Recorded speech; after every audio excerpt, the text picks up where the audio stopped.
Nous sommes toujours heureux d'être dans sa présence, n'est-ce pas? Voilà, de pouvoir ce matin encore méditer la parole de Dieu ensemble. Vous vous rappelez dans quel thème on se situe dans la parole? Les 7 esprits de Dieu. Et nous allons relire le passage clé d'Ésaïe chapitre 11, versets 1 à 2, une prophétie messianique, c'est-à-dire une prophétie qui a trait à la venue du Messie, plus de 7 siècles avant Jésus-Christ. Voilà ce qui est annoncé. Puis un rameau sortira du tronc d'Isaïe, Isaïe étant le père de David, et un rejeton naîtra de ses racines. L'Esprit de l'Éternel reposera sur lui, esprit de sagesse et d'intelligence, esprit de conseil et de force, esprit de connaissance et de crainte de l'Éternel. Amen. Nous avons dans ce passage-là, bien entendu, une étude sur le Saint-Esprit et sur son ministère au milieu de nous, son ministère en nous, son œuvre, les opérations du Saint-Esprit en nous. Car au fond, les 7 esprits de Dieu sont 7 caractéristiques, 7 actions, 7 opérations qu'il effectue en chacun de nous au fur et à mesure de notre développement et pour nous amener à maturité. On revient toujours à la maturité en Christ. Alors tout d'abord, on a vu l'esprit de sagesse, on y a passé 2 cultes, et nous allons passer un culte sur la connaissance, l'esprit de connaissance. En hébreu, c'est le mot bina, qui signifie intelligence. En fait, il est traduit par différents termes.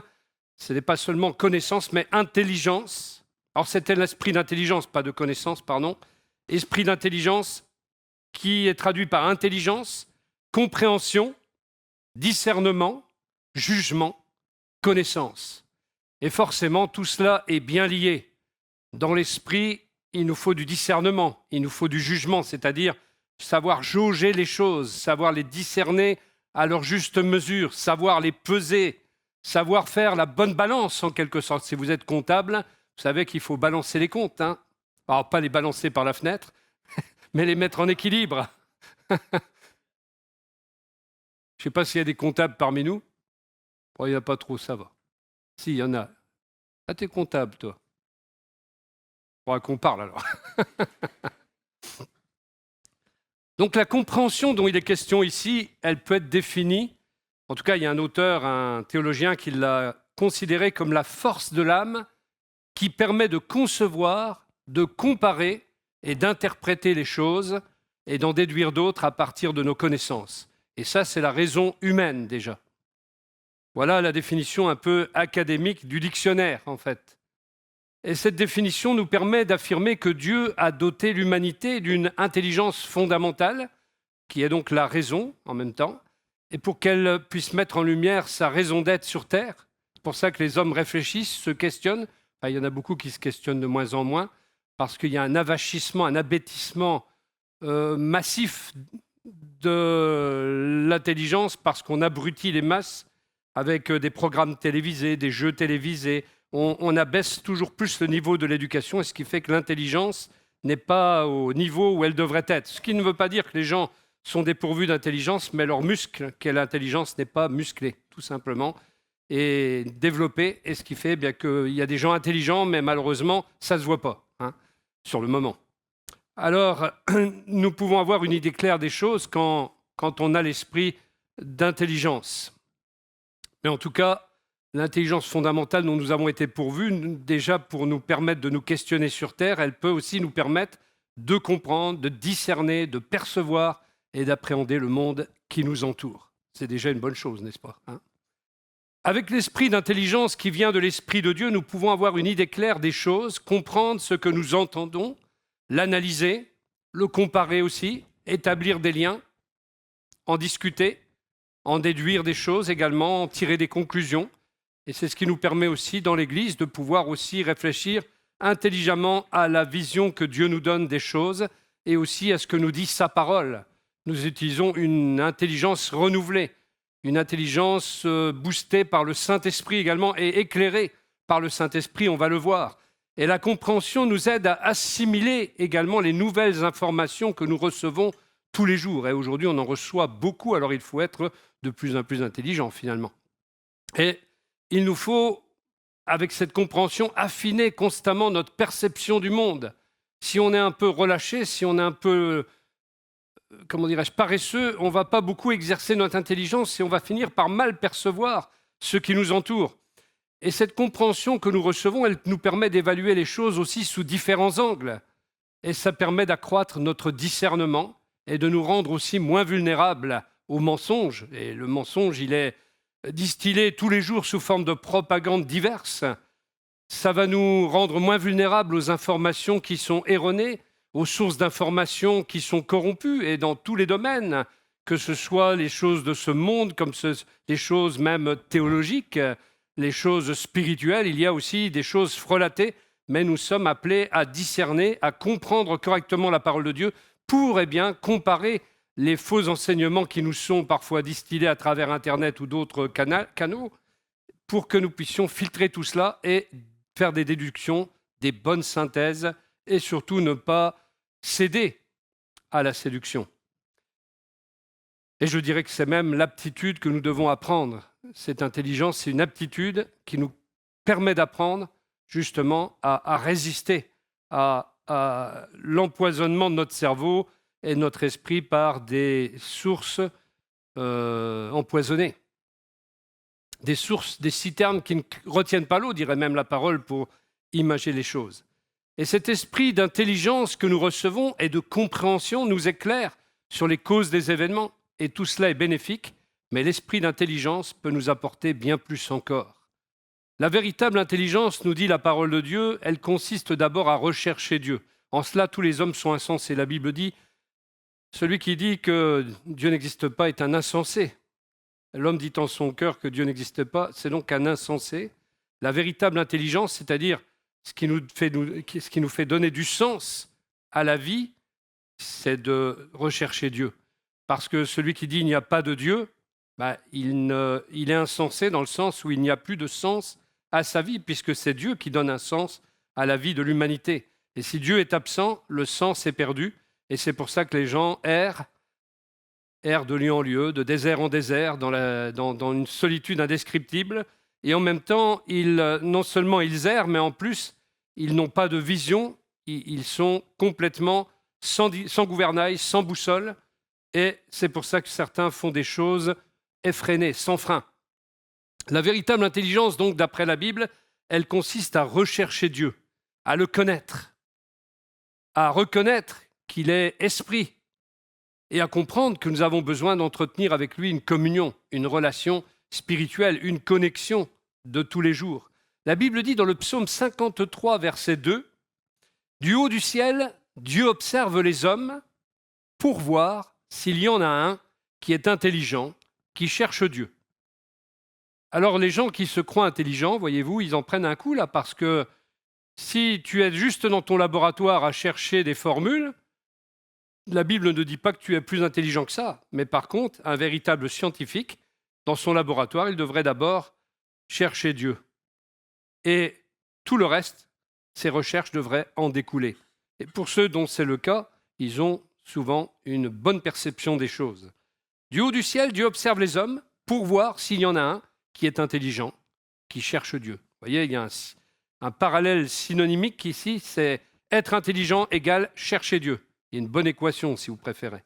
Être intelligent égale chercher Dieu. Romains 3,11 enfonce le clou. Aucun n'est intelligent, aucun ne cherche Dieu. C'est une citation d'un texte de l'Ancien Testament. Aucun n'est intelligent, aucun ne cherche Dieu. Proverbe 9, verset 10, le commencement de la sagesse, c'est la crainte de l'Éternel. Pour craindre Dieu, il faut déjà croire en lui. La connaissance du Dieu saint, voilà en quoi consiste l'intelligence. Connaître le Dieu saint qui se révèle, voilà en quoi consiste l'intelligence. Dans le livre de Daniel, au chapitre 2, verset 21, on apprend que l'esprit d'intelligence est un cadeau de Dieu, parce que Daniel va dire « car à lui appartiennent la sagesse et la force. Il fait changer les temps et modifie les circonstances. Il renverse les rois et élève les rois. Il donne la sagesse aux sages et à ceux qui savent comprendre, il accorde la connaissance. » Sachant que le mot « connaissance » se traduit aussi intelligence, compréhension, etc. À ceux qui savent comprendre, il accorde la connaissance. C'est Dieu qui nous ouvre les yeux et les oreilles afin de faire passer les hommes du royaume des ténèbres à la lumière du royaume de Dieu. L'esprit d'intelligence que nous recevons est celui qui aide les personnes à se repentir et à placer leur foi en Jésus-Christ, à réaliser qu'il est le Sauveur, pour recevoir le pardon des péchés et devenir des croyants nés de nouveau. C'est cette intelligence-là, quand elle est en action, c'est l'Esprit de Dieu en action, par cet esprit d'intelligence qui permet à l'homme de réaliser qu'auparavant il n'était pas intelligent, qu'il s'est laissé prendre au piège par le péché, qu'il peut en sortir par la lumière qu'il reçoit en recevant le Sauveur. Dans Acte 26, verset 18, il y a un verset intéressant.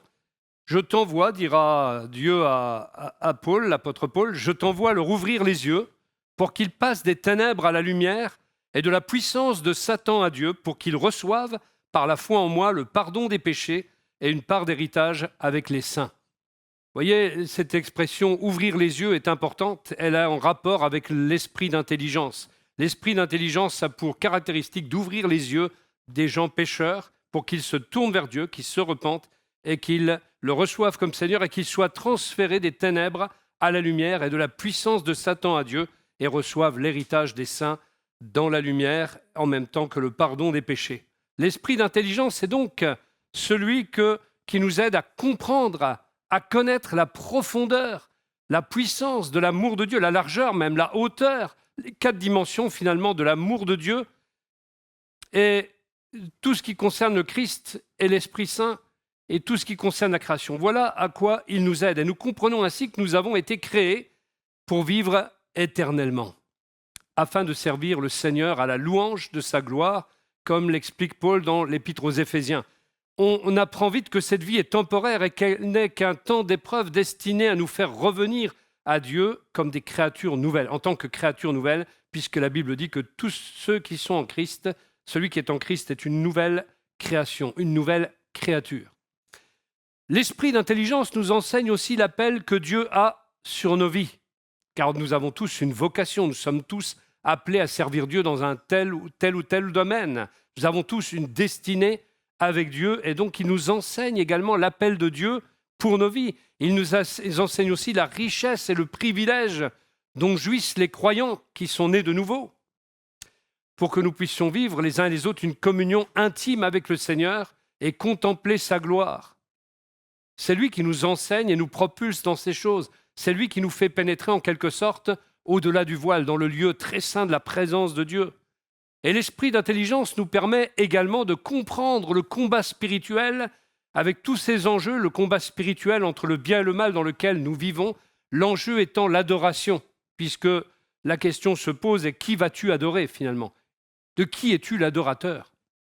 Satan ayant usurpé auprès de tous les humains la place de Dieu, d'une manière ou d'une autre, il se fait adorer, même si c'est d'une manière indirecte à travers des idoles, à travers telle ou telle personne même. Ça ne le gêne pas du moment que vous n'adorez pas Dieu. Nous sommes de ceux qui adorent Dieu. Nous sommes de ceux qui le mettent en premier. Nous sommes de ceux qui veulent qu'il soit prioritaire dans nos vies. C'est ça, adorer. Adorer, c'est aussi obéir. Et tout ça, c'est ce que le diable ne veut pas. Il veut usurper la place en plaçant devant nous des embûches. Et même si ce n'est pas de manière directe, ça serait trop gros, eh bien, il va le faire de manière indirecte.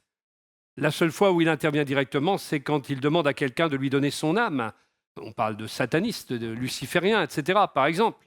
Ou des gens comme les stars qui font des pactes avec le diable pour atteindre plus vite la célébrité. Cela existe, et il y en a plus qu'on ne le pense. Quand vous voyez des fois des gens qui ont des fortunes en venant de nulle part, essayez-vous. Même le peu que vous travaillez à en gagner de l'argent, des fois, ils s'envolent vite. Hein? Et puis ces gens-là, du jour au lendemain, ils ont une fortune extraordinaire. Et pas que des stars, même parfois d'autres personnes. Parce qu'il y en a, ils font des pactes avec Satan. Mais bientôt, à un moment donné, il vient réclamer la facture. Il vous donne l'argent et il prend votre âme. C'est pour ça que beaucoup de ces gens, ces stars, vivent dans l'esclavage de la drogue, l'esclavage de l'occultisme, différents esclavages. On en a vu, et bien souvent vient la déchéance après cela. L'esprit d'intelligence donc nous permet de comprendre le combat spirituel dans lequel nous nous situons. À partir du moment d'ailleurs où vous devenez chrétien, vous savez très bien que vous êtes devenu une cible. Vous avez un petit carré rouge sur vous. Le diable vous cible pour essayer d'éteindre la foi qui a été allumée dans votre cœur. Et il va faire cela pendant toute votre vie. Et c'est à nous, de résister. La Bible dit « Résistez au diable et il fuira loin de vous ». Nous devons donc nous préparer chaque jour pour demeurer victorieux jusqu'à la fin. La victoire de la foi est quelque chose d'important. Souvent, on a, de manière un peu erronée, dit que Canaan, ça symbolisait pour nous le repos. Franchement, est-ce que vous croyez que nous avons besoin de nous reposer sur terre? Le repos, en fait, existe. Il y a un repos pour les enfants de Dieu, mais ce repos, il est fondé sur la victoire de Christ. Et le Canaan dont il est question, c'est la victoire. Comme Josué avec ses troupes, ils avaient la victoire dans la terre de Canaan. Et Canaan symbolise pour nous la terre de plénitude, c'est-à-dire la victoire dans notre vie chrétienne par le Saint-Esprit, la victoire sur le péché, la victoire sur le diable, la victoire sur la mort spirituelle. Voilà ce que ça symbolise. Et bien sûr, ça apporte un repos, ça procure un repos. Mais en aucun cas, il n'y a que le repos uniquement. C'est la joie de la victoire, c'est le repos de la victoire. C'est une vie de plénitude dans laquelle on est victorieux et on marche avec Christ tous les jours. Rappelez-vous, nous l'avons dit, c'est important, l'histoire des yeux. Éphésiens chapitre 1, verset 18. Paul, parlant aux Éphésiens, va leur dire « Je prie qu'il illumine les yeux de votre cœur pour que vous sachiez quelle est l'espérance qui s'attache à son appel, quelle est la richesse de son glorieux héritage au milieu des saints. » Nous avons tous, frères et sœurs, besoin de connaître notre appel. Nous avons besoin, les uns et les autres, de connaître l'espérance qui s'attache à notre appel. La Bible dit pour que vous sachiez, pour que vous connaissiez, pour que vous compreniez, pour que vous soyez intelligents dans cette mesure-là, dans ce domaine-là. Donc il nous faut être illuminés dans les yeux de notre cœur. D'autres traductions disent illuminés dans les yeux de notre entendement, c'est-à-dire dans notre intelligence. Illuminés. Cette intelligence que nous avons reçue a besoin d'être jour après jour renouvelée par l'esprit d'intelligence venant de Dieu. C'est l'Esprit de Dieu qui nous fortifie dans ces domaines-là et qui nous renouvelle. Et cet esprit d'intelligence nous révèle le sens aussi de la parole de Dieu. C'est ce que Jésus nous explique. On voit que quand il a soufflé sur ses disciples, il leur a dit « Recevez le Saint-Esprit ». Et on peut en déduire qu'il leur a transmis l'esprit d'intelligence et que leurs esprits ont été oints pour comprendre les Écritures. Car juste un peu plus tard, dans le même contexte, dans Luc chapitre 24, verset 42, nous trouvons les disciples d'Emmaüs. Et la Bible dit, alors qu'ils ne comprenaient rien, qu'ils n'avaient même pas reconnu Jésus, il est dit « Alors il leur ouvrit l'intelligence afin qu'ils comprennent les Écritures ». Il leur ouvrit l'intelligence afin qu'ils comprennent les Écritures. Est-ce que nous n'avons pas besoin, frères et sœurs, d'ouvrir la parole de Dieu? Et une fois que nous l'avons ouvert, demander au Seigneur d'ouvrir notre intelligence pour comprendre les Écritures. Peut-être me diras-tu, j'y comprends rien de rien, j'ai beau ouvrir la parole de Dieu. Eh bien justement, reçois l'Esprit de Dieu et reçois l'esprit d'intelligence que l'Esprit de Dieu communique afin de comprendre les Écritures. Tu as là une clé dans la parole de Dieu qui te permet de recevoir l'intelligence qui va te permettre de comprendre les Écritures. Pour comprendre les Écritures, il faut déjà commencer à les étudier. Vous n'avez jamais vu un élève en classe de CP commencer à apprendre à lire sans ouvrir son livre, n'est-ce pas? On ouvre les bouquins des leçons, on a tous fait ça pour l'histoire, pour apprendre les dates, pour apprendre ceci, pour apprendre cela. Il nous a fallu ouvrir le livre et nous avons besoin de lire, l'ouvrir la parole de Dieu et de commencer à l'étudier pour pouvoir recevoir l'esprit d'intelligence. C'est ce qui s'appelle un scénario proactif. Il ne faut pas tout attendre sans rien faire. Tu peux attendre longtemps, mais si tu n'ouvres pas la parole et si tu ne commences pas à étudier, tu ne comprendras rien à rien jusqu'à la fin de ta vie, car tu as besoin d'ouvrir, et c'est seulement quand tu l'as fait, par la foi, que le Seigneur ouvre ton intelligence pour que tu comprennes les Écritures. Et s'il te faut une clé pour ouvrir les Écritures, c'est Christ, car Christ est le centre des Écritures. Et ça va t'aider en lisant la parole de Dieu, en sachant que c'est Christ le centre des Écritures. Rappelons quand même que la Bible est une collection de 66 livres qui portent un message spirituel, un message surnaturel. Ce n'est pas un manuel de conduite pour apprendre à conduire, ce n'est pas un manuel pour monter les meubles de chez Ikea, ce n'est pas un manuel de cuisine, ce n'est pas un manuel de mécanique, ce n'est pas un manuel pour apprendre la médecine. Donc, ne faites pas comme celui qui disait « moi je ne lis que la Bible » parce que vous serez une andouille toute votre vie. Dans la mesure où vous ne pourrez pas être compétent, vous ne lirez pas vos livres de comptabilité, vous ne lirez... Voilà. Donc la Bible, c'est un message pour l'homme, c'est un message d'amour, c'est le message spirituel et surnaturel de Dieu à l'homme. C'est en aucun cas un manuel de quelque sorte que ça soit. Et si une personne lit la Bible de manière superficielle, comme si elle lisait au fond un roman ordinaire, eh bien, ce n'est pas le dernier Guillaume Musso, par exemple. Donc, elle ne comprendra rien de son aspect spirituel. Il se peut même que vous ne trouviez aucun sens en lisant la parole de Dieu si vous lisez la Bible comme un roman. Et cela arrive parce que certaines personnes refusent de croire que la Bible est la parole de Dieu. Elles ne veulent pas entendre le message du salut, elles ne veulent pas entendre le message du royaume de Dieu. Alors elles écoutent sans comprendre, elles voient sans percevoir, et Dieu attire finalement l'attention des hommes. Mais si ceux-ci rejettent son appel, eh bien, ils ne reçoivent pas l'esprit d'intelligence et ils restent tels qu'ils étaient. Ézéchiel chapitre 12, versets 1 et 2, un passage qui vous explique cela. « L'Éternel, dit le prophète, m'adressa la parole en ces termes. Fils d'homme, tu habites au milieu d'une communauté rebelle. Ils ont des yeux pour voir, mais ils ne voient pas. Ils ont des oreilles pour entendre, mais ils n'entendent pas, car ce sont des rebelles. » S'il y a une rébellion contre Dieu à l'intérieur de notre cœur, nous ne comprendrons rien. Un frère me racontait un jour que quand il était dans des mauvaises dispositions, quand la parole de Dieu était prêchée, eh bien, il n'entendait rien. C'est comme si ses oreilles se bouchaient et il n'entendait rien. Il voyait la bouche du prédicateur bouger, mais lui n'entendait rien. Jusqu'au jour où Dieu a débouché ses oreilles avec du desktop spirituel et il a entendu pour la première fois. Mais il y avait une rébellion, il y avait une résistance qui fait que ça s'est manifesté de manière physique. Vous avez l'exemple quand Jésus prêche, et l'évangile de Matthieu nous dit que les pharisiens résistaient à l'appel de Dieu, résistaient et vous ne voulez pas voir.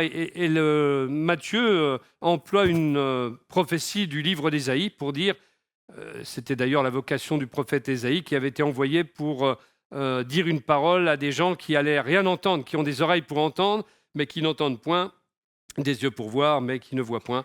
Exactement la même chose. Vous retrouvez ce thème de manière assez récurrente dans la parole de Dieu, puisque plusieurs résistent à l'œuvre de Dieu et donc ils n'entendent pas, ils ne voient pas les choses spirituelles. D'ailleurs, Jésus dira, il faut naître de nouveau pour rentrer dans le royaume de Dieu, mais il dit même pour voir, pour entrer dans le royaume de Dieu, il faut naître de nouveau. Donc il faut cette œuvre de l'Esprit de Dieu qui communique l'intelligence, qui permet de percevoir, de comprendre et de recevoir. Alors, de quelle manière l'esprit d'intelligence nous enseigne? C'est le deuxième point ce matin. D'abord par la lecture. Et ce que j'ai dit, il faut ouvrir le livre des Saintes Écritures. La principale source dont nous disposons aujourd'hui pour comprendre la parole de Dieu, c'est la révélation que nous recevons de l'Esprit de Dieu et de son esprit d'intelligence lorsque nous lisons la Bible. Donc, il faut l'ouvrir et ne pas la laisser traîner quelque part. Comme l'a dit donc le prophète Daniel qui lisait le livre de Jérémie. Oui, Daniel donne un témoignage interne à l'inspiration des Écritures, puisqu'il dit « La première année de son règne, moi, Daniel, je compris par les livres qu'il devait s'accomplir 70 ans pour les ruines de Jérusalem, d'après le nombre des années dont l'Éternel avait parlé au prophète Jérémie. » Jérémie avait prophétisé les 70 ans d'exil du peuple d'Israël à Babylone, et lorsque Daniel a ouvert les Écritures, lui, il les ouvrait, il dit « j'ai compris par les livres ». Donc ce matin, j'aimerais vous dire que vous pouvez comprendre par les Écritures certaines choses. Vous pouvez peut-être comprendre le sens de ce monde à travers les Écritures. Vous pouvez comprendre certains événements à la lumière des Écritures. Vous pouvez comprendre également des textes de la parole de Dieu à travers même d'autres textes, parce que des textes de la Bible éclairent d'autres textes de la Bible. C'est pour ça qu'il faut lire l'ensemble. On ne peut pas lire un chapitre en l'isolant de tout. C'est tout un contexte. Il y a 66 livres qui n'en forment qu'un. On appelle ça l'unité de la Bible. Donc, Daniel a compris par les livres qu'il devait s'accomplir 70 ans pour arriver à la fin de l'exil du peuple d'Israël. Le deuxième moyen qu'utilise le Saint-Esprit, c'est l'écoute. Il nous permet d'écouter. Shema Israël, écoute Israël. L'écoute a un rapport avec l'obéissance. Les deux vont ensemble. Celui qui écoute doit obéir, tout simplement. Dieu veut que nous comprenions son message lorsque nous prenons le temps de lire ou d'écouter ou d'étudier sa parole. Et je voudrais citer l'exemple que la Bible nous donne d'Esdras, un prêtre et scribe, qui lut la parole de Dieu aux hommes et aux femmes de son époque et qui a remarqué que les gens l'ont écouté attentivement pendant plusieurs heures. Néhémie chapitre 8, versets 2 et 3. Écoutons bien. Le premier jour du 7e mois, Esdras, qui était aussi prêtre, apporta la loi devant l'assemblée composée d'hommes et de femmes et de tous ceux qui étaient en âge de comprendre ce qu'ils entendaient. Il leur lut dans le livre, depuis l'aube jusqu'à midi, sur la place qui est devant la porte des eaux. Tout le peuple était attentif à la lecture du livre de la loi. Hommes, femmes et tous ceux qui étaient en âge de comprendre. Vous allez comprendre pourquoi il y a eu un réveil à ce moment-là, parce qu'il y a eu un réveil sous Esdras et Néhémie. Et le peuple de retour d'exil est revenu à la parole de Dieu. Mais vous vous rendez compte qu'ils sont restés attentifs depuis le matin, depuis l'aube, jusqu'à midi. On a un problème aujourd'hui avec la parole de Dieu. On a un problème en France. On a un problème en Europe. On a peur d'écouter la parole de Dieu pendant des heures. On en est venu, les pasteurs en sont venus, mais moi je ne m'excuserai jamais. On en est venu à ce que les pasteurs s'excusent presque de prêcher un message consistant en disant « Ah ben ouais, on va quand même vous mettre du visuel parce que on sait que l'homme, il ne retient que tel pourcentage. » Ben moi, je ne vous dirai pas ça. D'ailleurs, à l'époque, vous remarquiez, il n'y avait pas de PowerPoint. Ça aide, hein, attention. Mais il n'y avait pas de PowerPoint. D'ailleurs, je ne savais même pas ce que c'était. Hein. Mais ils avaient soif de la parole de Dieu. Et ce qui est vrai peut-être pour un cours ne l'est pas pour la parole de Dieu. La parole de Dieu est spirituelle. C'est une épée de l'esprit. Et si nous réagissons comme si nous réagissions par rapport à un cours, c'est que nous ne sommes pas au niveau, frères et sœurs. Quand je suis allé plusieurs fois en Afrique, j'ai constaté une chose. Il y a des hommes, des femmes, des enfants comme là, même des enfants en bas âge. Hein. Ils sont tous assis.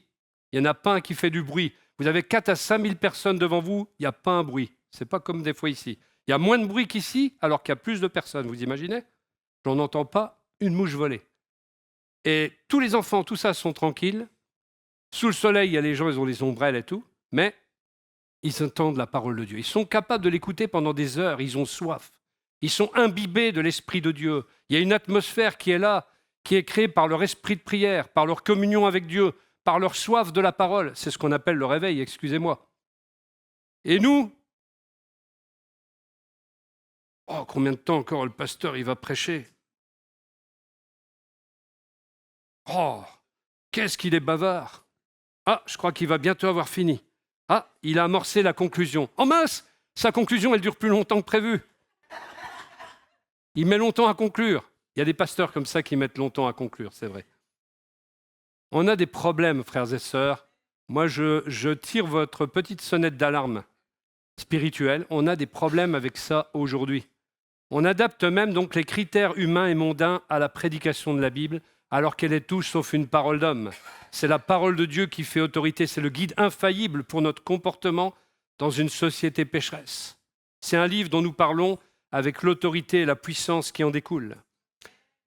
On va aller au verset 7 et 8 du même chapitre pour découvrir quelque chose en même temps.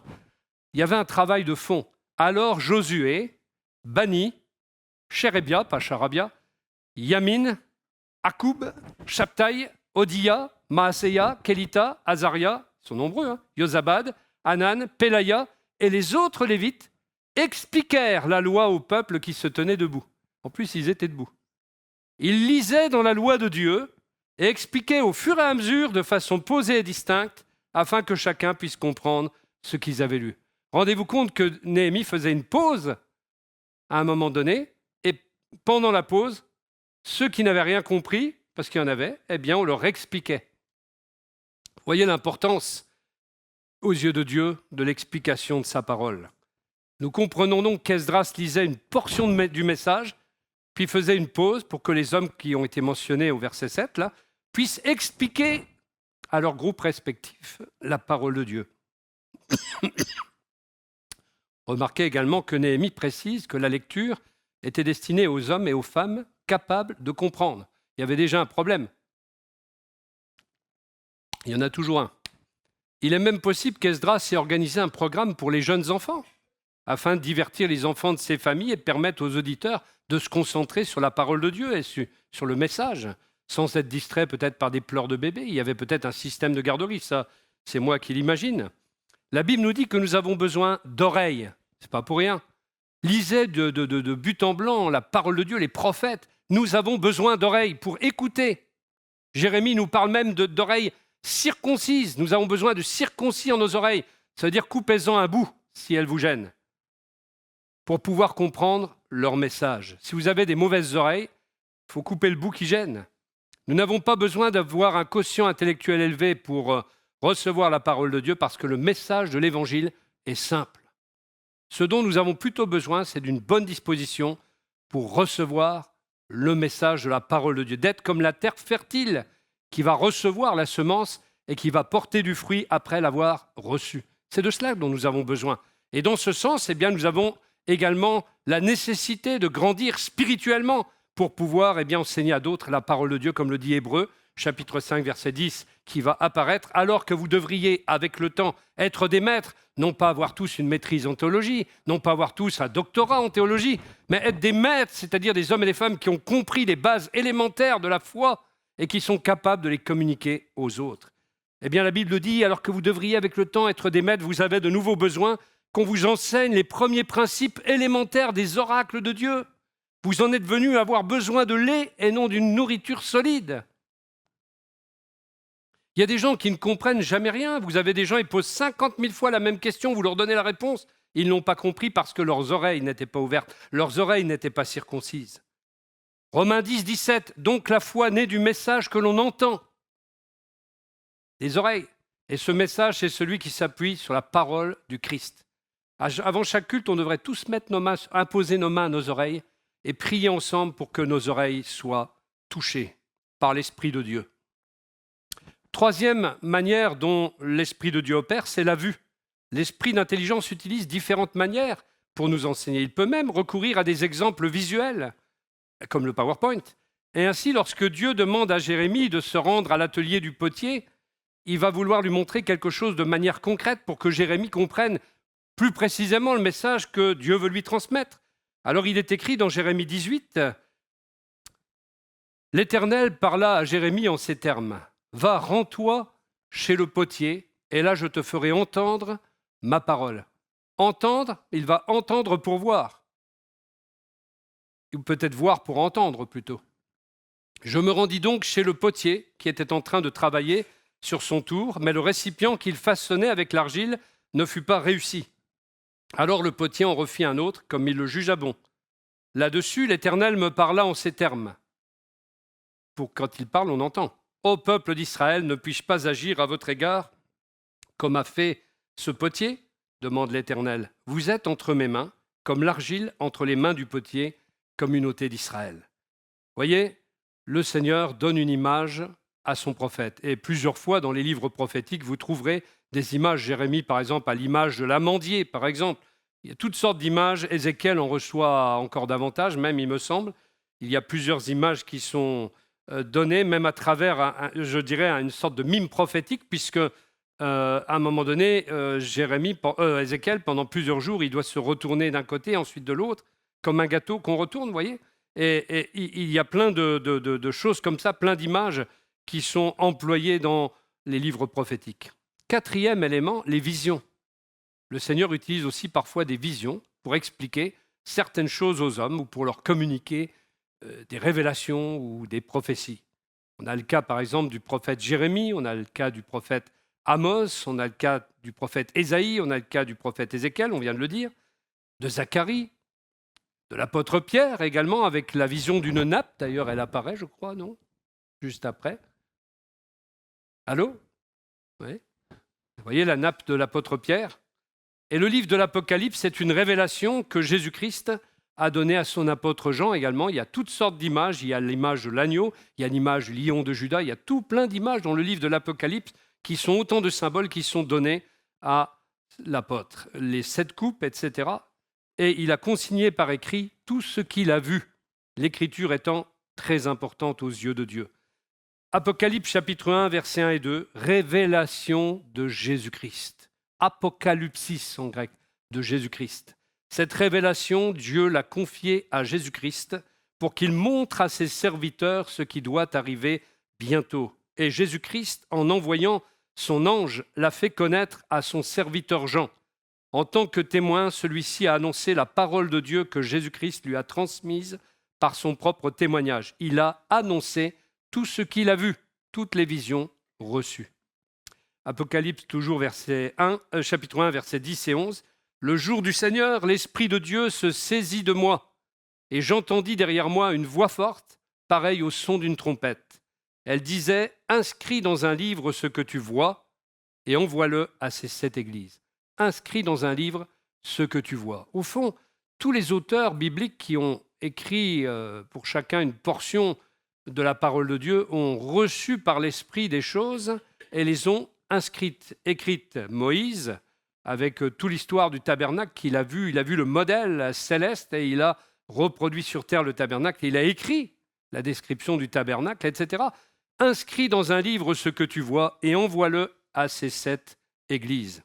5e manière dont l'esprit d'intelligence parle, les songes. Une autre forme d'explication visuelle utilisée par le Seigneur, c'est un PowerPoint en vision la nuit. Il vous envoie un PowerPoint la nuit. Ce sont les songes qu'il accorde à ses prophètes, comme ce fut le cas de Joseph, qui a eu un songe dans Genèse, Daniel, qui a reçu l'interprétation du songe de Nebuchadnezzar. Tous les deux ont reçu l'entendement, l'intelligence nécessaire pour interpréter les songes, par exemple du pharaon d'Égypte pour Joseph et du roi Nabuchodonosor pour Daniel. Dans Daniel chapitre 1, verset 17, vous vous rappelez les compagnons de Daniel, Daniel et ses compagnons, la Bible dit « Dieu accorda à ces 4 jeunes gens le savoir et la compréhension de toute la littérature et de la sagesse. De plus, Daniel savait interpréter toutes les visions et tous les rêves. Tout ça, ce sont des dons de l'esprit d'intelligence que l'Esprit de Dieu communique. » Voyez un peu la manière dont il travaille. Et il peut aussi travailler, 6e chose, par des messagers. Dieu a aussi donné la compréhension et l'intelligence au prophète Daniel sur le combat spirituel par le moyen de l'ange Gabriel qui va lui apparaître et qui va lui faire directement des révélations. Il dit dans Daniel 9, verset 21, « J'étais encore en train de prononcer ma prière quand Gabriel, ce personnage mystérieux que j'avais vu dans une vision précédente, s'approcha de moi d'un vol rapide au moment de l'offrande du soir.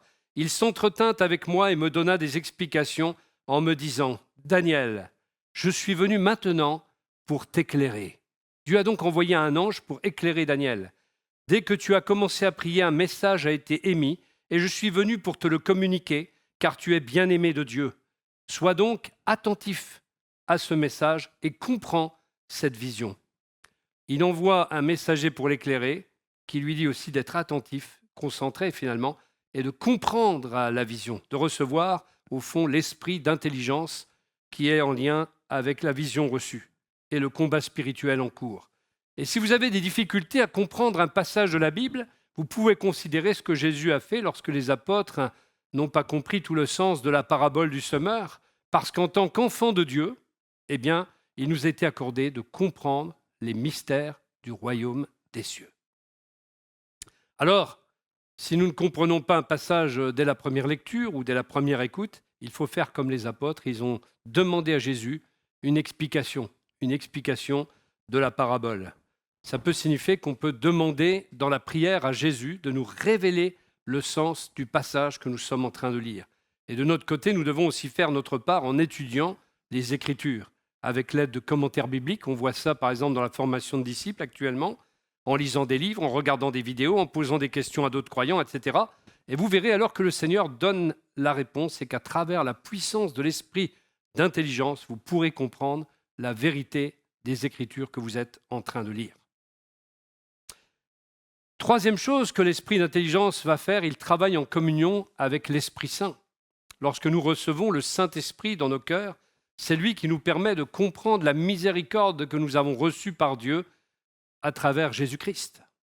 Une fois qu'on peut saisir le sens de l'incarnation, Dieu fait chair dans la personne de Jésus, le sens de la crucifixion, le sens de la résurrection, de l'ascension, qui sont quand même les fondements de notre foi et de notre espérance, alors on s'engage sur le chemin de la sanctification, qui est un processus, et dans ce processus, l'esprit d'intelligence va jouer un rôle important pour notre maturation spirituelle, pour nous perfectionner en Christ.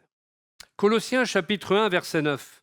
L'apôtre Paul dit aux Colossiens, « Voilà pourquoi nous aussi, depuis le jour où nous en avons été informés, nous ne cessons de prier Dieu pour vous.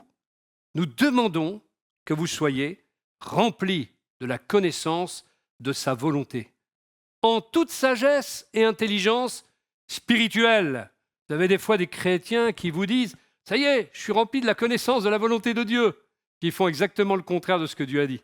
Ah, ça me plaît, ça. Ah, c'est ironique ce que je dis, hein. Ça ne me plaît pas du tout, mais... Que dit la parole de Dieu? Que nous devons être remplis de la connaissance de sa volonté, mais en toute sagesse et intelligence spirituelle. Qu'est-ce que ça veut dire au fond? Que nous sommes appelés à faire marcher nos neurones, renouvelés par l'Esprit de Dieu, et si ça ne fonctionne pas assez, Seigneur, éclaire-moi, éclaire-moi, éclaire-moi. Mais ne soyons pas comme ça, parce que là, ça veut dire que les neurones ne sont pas tellement... Voilà.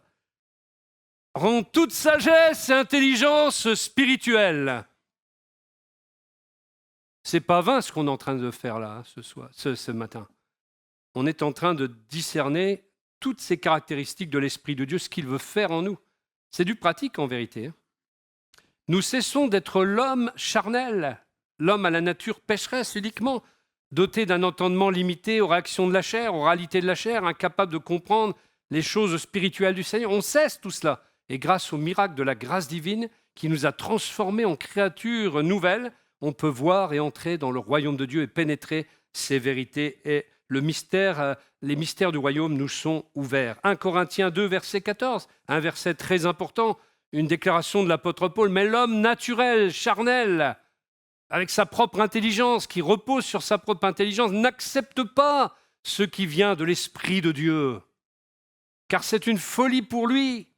Il est même incapable de le comprendre, parce que c'est spirituellement qu'on en juge, qu'on soupèse les choses, qu'on jauge les choses, qu'on les mesure, qu'on les dose même.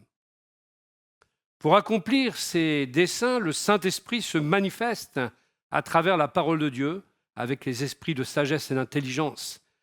Il utilise les 7 caractéristiques, pas une seule, nous les voyons une par une, mais en fait, plusieurs de ces caractéristiques coopèrent les unes avec les autres. L'Esprit de Dieu agit d'une manière harmonieuse et de façon conjointe, parfois, entre plusieurs caractéristiques. L'esprit de connaissance et de crainte du Seigneur peut même intervenir dans le processus. En fait, c'est pour ça que je disais que l'esprit d'intelligence, il est en communion avec l'Esprit de Dieu et les 6 autres états d'esprit qui vont avec. Ils sont étroitement liés les uns aux autres. Et on les retrouve d'ailleurs dans de nombreux passages où il est question de plusieurs esprits à la fois. Dans le chandelier, la menorah juive, le chandelier, on constate qu'il y a des bras qui sont reliés par des paires. On l'avait affiché, je crois, la dernière fois. Eh bien, la sagesse et l'intelligence sont symboliquement reliées de cette manière. Et toutes les caractéristiques du Saint-Esprit sont reliées les unes aux autres. D'ailleurs, Proverbe 7, verset 4, je prouve ce que je dis. Proverbe 7, verset 4, « Dis à la sagesse, tu es ma sœur, et appelle l'intelligence ton ami. » Tout cela fonctionne de façon interconnectée. Les Écritures nous indiquent qu'en tant que croyants, il est de notre responsabilité de rechercher constamment l'esprit d'intelligence et de sagesse. C'est ce que Paul nous a dit. Pour comprendre la volonté de Dieu en toute intelligence et sagesse spirituelle.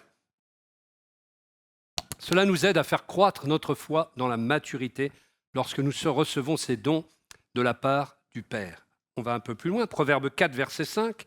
Acquiert. Si tu n'en veux pas, tu ne l'auras pas. Hein. Tu veux la sagesse? Il faut faire comme Salomon, il faut la demander. Acquiert. Acquiert. Acquiert. Qu'est-ce que ça veut dire? Acquérir. Quand on acquiert une propriété, on donne les sous qui vont avec. Alors là, ce n'est pas ça que ça veut dire, mais acquérir, c'est acheter. Ça veut montrer l'effort qu'il y a à fournir, tout simplement.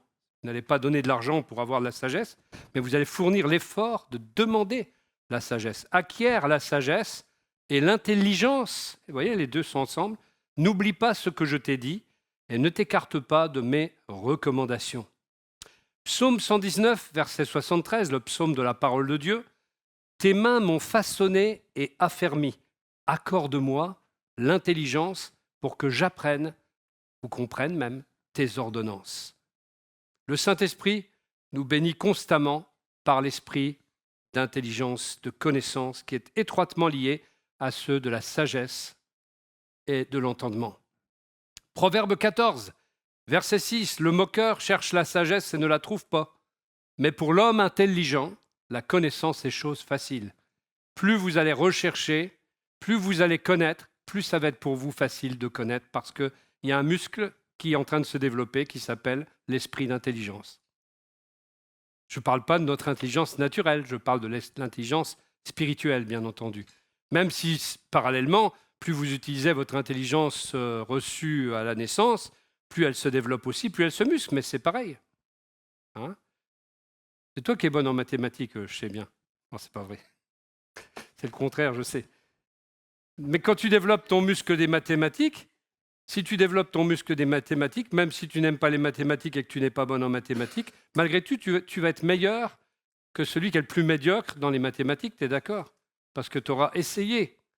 Même si tu n'y arrives pas complètement, tu auras développé ton muscle mathématique quelque part. Tu seras plus intelligente pour l'avoir développé. Et on doit tous faire des efforts dans tous les domaines, quels qu'ils soient. Et sur notre chemin de sanctification, nous avons les Écritures inspirées par le Saint-Esprit qui nous enseignent que pour manifester notre amour envers le Seigneur, nous devons obéir à ses commandements et développer l'esprit de crainte du Seigneur qui est aussi étroitement lié aux autres. On le verra par la suite. Vous savez que j'ai hâte d'arriver à là. Je suis obligé de réfréner mes ardeurs et puis de prendre patience. Mais j'avoue que je ne dors plus depuis. Tant que je ne serai pas arrivé au 7e esprit. Psaume 111, verset 10, la crainte de l'Éternel est le commencement de la sagesse. Tous ceux qui respectent ses décrets ont une raison saine. Tu ne veux pas devenir fou? Tu veux avoir un esprit cohérent, sobre, équilibré? Connais les Écritures, comprends les Écritures spirituellement, et ceux qui respectent les décrets de Dieu ont une raison saine. Sa gloire subsiste à perpétuité. Donc de la même manière, Dieu nous dit que finalement, en obéissant à ses commandements, nous nous éloignons du mal. Et lorsque, on le fait, eh bien, on montre que l'intelligence que nous avons reçue, l'entendement qui est le nôtre, et qu'on reçoit cet esprit d'intelligence, eh bien, il porte des fruits directs dans notre vie. Et c'est le fruit de l'esprit aussi. Job 28, verset 28. Puis il a dit à l'homme, la crainte du Seigneur, voilà en quoi consiste la sagesse. S'éloigner du mal, voilà en quoi consiste l'intelligence. Si nous voulons être intelligents, eh bien, éloignons-nous du mal. Alors, quelles sont les conséquences, cette fois-ci, de dépendre uniquement de notre propre intelligence? Vous savez qu'il est écrit « Ne t'appuie pas sur ta propre sagesse. » Mais confie-toi à l'Éternel. Dieu, avec toute sa sagesse, nous avertit de ne pas dépendre de notre propre entendement. Nous devons plutôt dépendre de lui et de la révélation qu'il opère en nous et de chercher en lui la direction et les réponses. Nous possédons toujours une information limitée, tandis que le Seigneur est omniscient, il sait tout. Alors c'est à lui qu'il faut se confier. Et nous ne savons souvent pas pourquoi certaines choses se produisent d'ailleurs, mais nous savons d'après la Bible que si nous aimons Dieu, tout ce qui arrive coopère à notre bien. Le Seigneur est le bon berger et il nous guide et nous avons seulement besoin de suivre sa direction. Et tout ça contraste bien entendu avec la folie ambiante de ceux qui se fient à leur propre cœur, à leur propre sagesse. Et malheureusement, de nombreuses religions encouragent aujourd'hui une recherche intérieure. Donc c'est en soi-même qu'on va puiser, recherche intérieure de la sagesse et autres. Et en même temps, c'est vraiment dépendre des ressources humaines et c'est devenir presque un Dieu pour soi-même. D'ailleurs, c'est le nouvel âge qui est tout cela. qui fait tout cela, le fait de chercher des réponses en soi-même, en fait. Et il s'agit d'une fausse doctrine présente dans des religions comme l'hindouisme, par exemple, comme le bouddhisme, et également dans le mouvement New Age qui reprend pas mal de terminologie de ces religions-là. Et ça va non seulement directement à l'encontre de ce que les Écritures nous enseignent, mais cet orgueil qui est en l'homme et qui consiste à vouloir puiser en lui-même la connaissance qu'il n'a pas finalement, cet orgueil, nous dit la parole de Dieu, elle endurcit le cœur de la personne, comme on le verra. Mais d'abord, le premier obstacle est l'obstacle presque suprême auquel on est confronté, auquel sont confrontées les personnes qui ne cherchent pas l'aide de l'esprit d'intelligence venant de Dieu, eh bien, c'est qu'on peut prendre conscience à un moment donné qu'on vit dans une bataille spirituelle, parce qu'il y a aussi des esprits mauvais, des esprits méchants. On ne lutte pas contre la chair et le sang, nous dit la parole de Dieu, mais il y a des esprits mauvais qui s'opposent à ce que les hommes comprennent la parole de Dieu. Et chaque fois que des personnes rejettent l'esprit d'intelligence, c'est aussi parce qu'elles n'ont pas, pour certaines, l'amour de la vérité pour être sauvées, et d'autres sont dans un combat spirituel qui est à mener par l'Église pour eux également. Et chaque fois que des personnes rejettent l'esprit d'intelligence qui vient de Dieu, elles s'exposent à l'attaque d'esprits mauvais qui cherchent à les aveugler face à toute compréhension spirituelle du Seigneur. Et l'apôtre Paul l'a expliqué, lui qui dira dans 2 Corinthiens 4, verset 3, « Mais si notre évangile est encore voilé, il est voilé pour ceux qui périssent, pour ceux dont le Dieu de ce monde, entre parenthèses Satan, a aveuglé l'intelligence, afin que la lumière de l'évangile de la gloire de Christ, qui est l'image de Dieu, ne resplendisse pas pour eux. » Il nous faut donc prier pour de telles personnes. Jésus nous enseigne par ailleurs dans Marc 13, dans la parabole du semeur, comment ces attaques des forces de Satan fonctionnent sur ceux qui entendent la parole de Dieu mais qui ne la comprennent pas. Et comment, faute de compréhension, finalement, eh bien, le diable vient immédiatement et vole la parole de Dieu. Dans Marc chapitre 4, verset 3, il est écrit « Écoutez, le semeur sortit pour semer. En semant, une partie de la semence tomba le long du chemin, et les oiseaux vinrent et la mangèrent. » Et Jésus explique au verset 19 de Matthieu 13, « À celui qui entend la parole du royaume et ne la comprend pas, le malin vient et arrache. » C'est violent, hein ? Il vient et il arrache ce qui était semé dans son cœur. C'est celui en qui la semence a été semée le long du chemin. Vous avez dû être témoins, vous et moi, nous sommes témoins en tout cas de ce genre d'attaque qui consiste à voler la semence de la prédication de l'Évangile, la semence d'un témoignage que vous venez de rendre. Le lendemain, la personne n'a même plus aucun souvenir de ce que vous lui avez dit. « Ah bon, tu m'as dit ça ?» Parce que l'ennemi est venu arracher la parole de Dieu. À plusieurs reprises, quand on essaie d'évangéliser quelqu'un, on peut des fois s'apercevoir que Satan mobilise des forces et il place sous son influence des personnes pour interrompre ou distraire le message, que ce soit par des appels téléphoniques ou même physiquement. Moi, je l'ai vu de mes yeux, des choses comme ça. Un appel totalement incertain qui n'aurait même jamais dû arriver. Eh bien, il y a même une fois, je vais vous dire, lors d'une visite chez des personnes qui vivaient dans l'occultisme, j'étais avec un frère et quand celui qui a reçu un appel est revenu, il était blanc comme un linge parce que c'est un démon qui l'a appelé. Comment, j'en sais rien, je ne sais pas quelle ligne téléphonique les démons utilisent, mais le gars était terrorisé, des voix métalliques lui avaient parlé en disant qu'il ne fallait pas qu'il nous parle. Vous voyez comme quoi, quand vous êtes en mission pour le Seigneur, comme ambassadeur de Christ dans ce monde, il y a parfois des choses qui vraiment empêchent les gens de venir, même par peur, par crainte, eh bien, à Christ. Parfois, il y a même des gens qui sont envoyés pour débattre alors que vous êtes en train de parler avec quelqu'un. Il y a quelqu'un qui vient débattre et il concentre votre attention sur lui au lieu que vous concentrez sur l'ami que vous étiez en train d'évangéliser. On voit ça quand on tient un stand biblique. Vous allez toujours avoir quelqu'un qui vient vous divertir au moment où vous parliez, vous aviez une bonne conversation avec quelqu'un. Il faut savoir discerner ces choses et savoir repousser les assauts même de ce genre de gens en disant « je te verrai plus tard ». On revient dans 1 heure. Ces personnes deviennent des agents de l'ennemi, même à leur insu parfois, et souvent même des proches de celui qui reçoit la parole, de la famille, des amis, des collègues viennent interférer. Et il suffit d'essayer d'évangéliser quelqu'un pour constater finalement que ce mécanisme que le diable met en route est en action. Et c'est pourquoi il est important de prier avant d'évangéliser pour éviter ces interférences. C'est important. L'obstacle à l'esprit d'intelligence, c'est l'endurcissement du cœur. Lorsqu'une personne écoute la parole du royaume, mais ne fait pas l'effort de la comprendre, elle donne l'occasion au diable de venir voler dans son cœur la parole qui est semée. Et c'est pourquoi il est essentiel d'avoir l'esprit d'intelligence à l'œuvre dans notre vie, parce que c'est lui qui aide à comprendre la parole de Dieu que l'on reçoit, à l'assimiler, à la garder.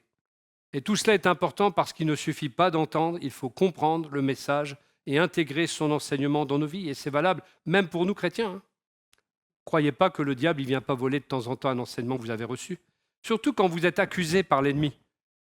S'il y a un enseignement qui est donné là-dessus, il va essayer de venir l'enlever pour que vous en rappeliez pas. Comme ça, quand il vous accuse, eh bien, vous êtes encore victime. Même le prophète Daniel a reconnu à un certain moment qu'il ne comprenait pas ce qu'il entendait. Mais il a demandé l'aide de l'esprit d'intelligence et l'ange lui a expliqué le sens de ce qu'il avait entendu. Dans Daniel 12, verset 8, il dira « J'ai entendu, mais je n'ai pas pu comprendre. Alors je dis, mon Seigneur, quel sera le résultat de ces choses ?» Dans Zacharie 7, verset 11, Zacharie va parler des gens qui n'écoutaient pas, qui étaient rebelles, mais ils ont refusé d'être attentifs, ils se sont révoltés et ils ont endurci leurs oreilles pour ne pas entendre. Vous voyez ce processus? On ne s'endurcit pas tout de suite. Le Pharaon a endurci son cœur, ensuite Dieu a endurci son cœur. Quand il a vu le point de non-retour et quand la résistance de l'orgueil de Pharaon était arrivée à son comble, c'est Dieu qui a endurci le cœur de Pharaon. Il existe plusieurs conséquences spirituelles lorsque les personnes rejettent l'appel du Seigneur. Et dans ce cas, elles deviennent soumises à la cécité et à la surdité spirituelle, et c'est un acte de jugement divin en réponse à la dureté de leur cœur, comme cela s'est passé pour Pharaon. Voilà les conséquences du manque d'esprit d'intelligence chez quelqu'un. La conclusion, donc il nous faut encore 1 heure pour conclure. Il nous faut donc acquérir l'esprit d'intelligence en lien avec tous les autres esprits, les 6 autres esprits qui sont mentionnés dans la parole de Dieu, et ne jamais endurcir nos cœurs à la voix de Dieu. Encore un passage pour la route, Ésaïe 29, versets 10 et 11. En effet, l'Éternel a déversé sur vous un esprit de torpeur. Oui, Dieu peut faire ça. En conséquence à une rébellion, à un endurcissement du cœur. Il a déversé sur vous un esprit de torpeur. Prophète, il a fermé vos yeux. Voyant, il a couvert votre tête. Toute cette vision est devenue pour vous pareille au mot d'un livre cacheté que l'on donne à un homme qui sait lire en lui disant « Lis donc ceci ». Il répond « Je ne peux pas, car il est cacheté ». Voilà le jugement qui peut intervenir quand on refuse l'esprit d'intelligence que Dieu nous donne.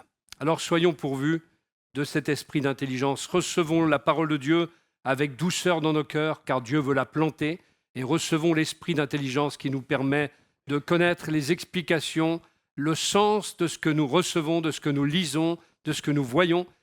Puissions-nous avoir tous ces sens en éveil, et un seul peut le faire, c'est l'Esprit de Dieu. Connectons-nous avec l'Esprit de Dieu. C'est ça l'aspect charismatique pentecôtiste de la chose, c'est d'être connecté à l'Esprit de Dieu. Ton intelligence humaine ne suffit pas. Tu pourras avoir tous les diplômes nécessaires dans tous les domaines de la théologie, mais si tu n'as pas l'Esprit de Dieu pour ouvrir tes yeux sur les Écritures qui ont été inspirées par le même Esprit, tu ne peux pas, accéder à la véritable connaissance. La connaissance, c'est naître avec, et la connaissance suppose une communion de tous les instants avec Dieu et d'être connecté à l'esprit des Écritures. Alors il nous faut cela pour pouvoir vivre une vie et une marche avec Dieu qui soit féconde et qui puisse être productive et puissante et avoir une vie intérieure profonde avec le Seigneur. Soyez bénis et recevez, je l'espère, cet enseignement. Nous aurons la suite par la suite. Voilà. Donc la conclusion était petite. Voilà. Alors, que l'esprit d'intelligence, que l'esprit de sagesse nous habite. Les autres, on les verra la prochaine fois. Mais on avance. Gloire à Dieu. Vraiment que le Seigneur nous bénisse les uns et les autres. Père Céleste, nous te louons pour les Écritures. Nous te louons parce que nous avons le privilège qu'un jour tu nous as éclairés. En quelques instants, tout est devenu lumière. Oh, nous n'avons pas compris toutes les vérités spirituelles, mais nous avons compris en quelques instants l'essentiel. Pour être sauvés, pour naître de nouveau, pour être baptisés dans l'Esprit même, pour être remplis de l'Esprit, pour vivre avec toi. Et Seigneur, chaque jour, tu continues d'éclairer notre marche. Et tu veux, à travers l'Esprit de Dieu et à travers les 7 esprits qui sont mentionnés dans ta parole, nous enseigner la manière dont tu procèdes, la manière dont tu agis dans tout ce processus dans lequel nous sommes, Seigneur, depuis notre nouvelle naissance. Seigneur, bénis ton peuple et que l'esprit d'intelligence et de sagesse règne au milieu de nous. Que les choses insensées, superficielles disparaissent de nos cœurs, de nos vies, de nos églises, pour laisser place à la profondeur. Car tu nous demandes d'avancer en eau profonde. Que la profondeur soit notre lot, notre héritage. Et que, Seigneur, ce qui est dérisoire, hein, des déclarations à l'emporte-pièce non suivies d'effets ou complètement déséquilibrées ne soient plus présentes dans nos églises, mais que, Seigneur, ce soit l'intelligence et la sagesse reliées entre elles qui puissent nous permettre d'entrer dans ta volonté. Seigneur, éclaire chacun au nom puissant de Jésus. Notre manque de sagesse, notre manque d'intelligence, lorsque nous sommes des mulets sans intelligence, fait, Seigneur, que dans nos vies, il y a des implications, il y a des conséquences. Et chacun peut se reconnaître dans les conséquences de ses inconséquences. Chacun peut se reconnaître, Seigneur, dans ces actions qui n'ont pas été dirigées par la sagesse et l'intelligence spirituelle. Et à cause de cela, parfois des vies ont même été brisées, parfois des vies, des destinées ont été changées, elles n'auraient pas dû être celles qu'elles sont aujourd'hui. Des directions autres auraient dû être prises, mais par manque de sagesse et d'intelligence, d'autres directions ont été prises. Et Seigneur, tu veux remédier, tu veux corriger la trajectoire et faire aboutir tes enfants à la bonne direction, dans la sagesse et l'intelligence spirituelle. Agis, Seigneur, car c'est du concret, notre Dieu. Par ton esprit, agis au milieu de nous. Travaille à ces choses, Saint-Esprit, et communique à tes enfants, Seigneur, cet esprit d'intelligence, cet esprit de sagesse, qui bien souvent, Seigneur, nous manque. Il nous faut l'avouer et le dire, Seigneur. Mais nous avons soif de ton esprit. À toi la gloire, Seigneur. Amen. Amen. Sois béni. Alléluia.